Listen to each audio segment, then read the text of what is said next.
Welcome back. You tuned into Inspired Afternoons with me, your host, Maria Mia. And now I'd like to discuss an issue that I've seen that made headlines. It's a story about an Indian female Muslim journalist, Ghazala Ahmad. And she was offered a job in Delhi at one of the media houses. And in fact, with the recruiter, things were going good in terms of all going well. She was selected. There was even an offer on the table for her. Uh, Work times were discussed, scope of work discussed, as well as salary was discussed. And then Ghazala had then told the recruiter, but I observe hijab. And observe hijab, those words, there was now a 360 change in terms of now with regard to the job. She was no longer offered the job. She was then told that she cannot observe hijab if she wants to come on the media and be a broadcaster as well.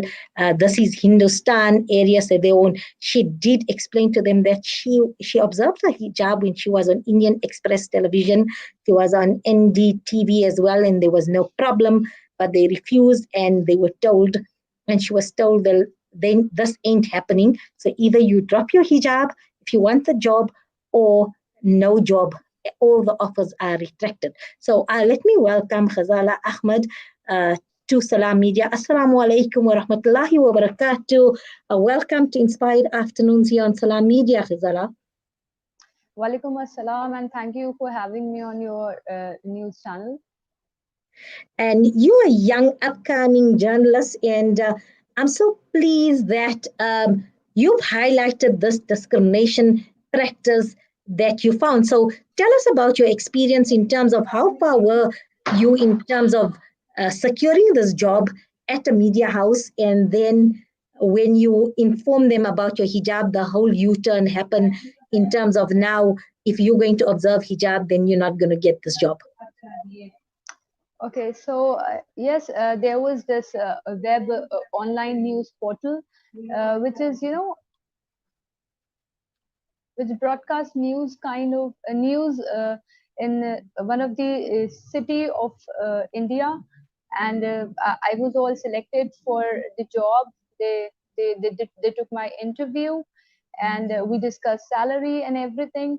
But then when I told him that I observe hijab and I have certain religious practices which I will be, continue doing during my job, the recruiter told me that this is not something which is practiced in India.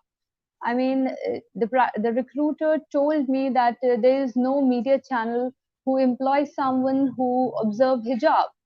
So I told the recruiter that it's okay that if it is not observed here, but there isn't. I mean, what my hijab has to do with the work I'm going to produce.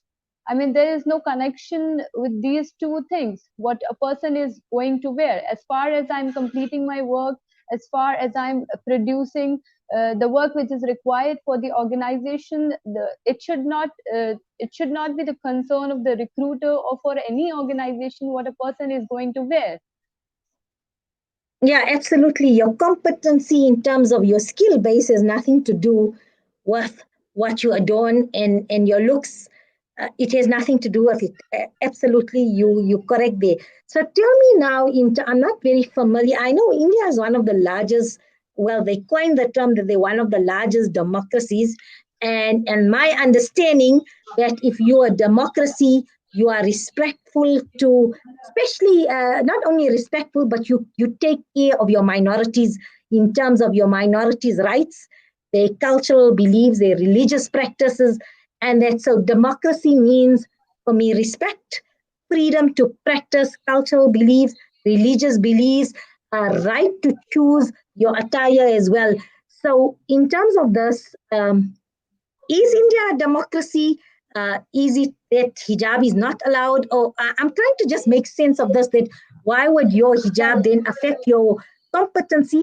And especially the fact that Muslims have been living in India for centuries they were there. So people are well aware of Muslim customs, uh, the way of life, Muslim dress. So it's not like even where Muslims have immigrated to France maybe in the past 50 years and hijab wearing has become more prevalent, is there are more Muslims that are reverting in Europe, or more Muslims that are coming from other parts to Europe. Because in India, Muslims are living alongside Hindus, Sikhs, Tamils, Parsis, all along. So everybody is well aware of Muslim way of life, Muslim dress. So it's not even like the situation you have in Europe. So why this type of discrimination suddenly? What do you think the reason for this is? Exactly. I mean, I believe the same thing, and this is my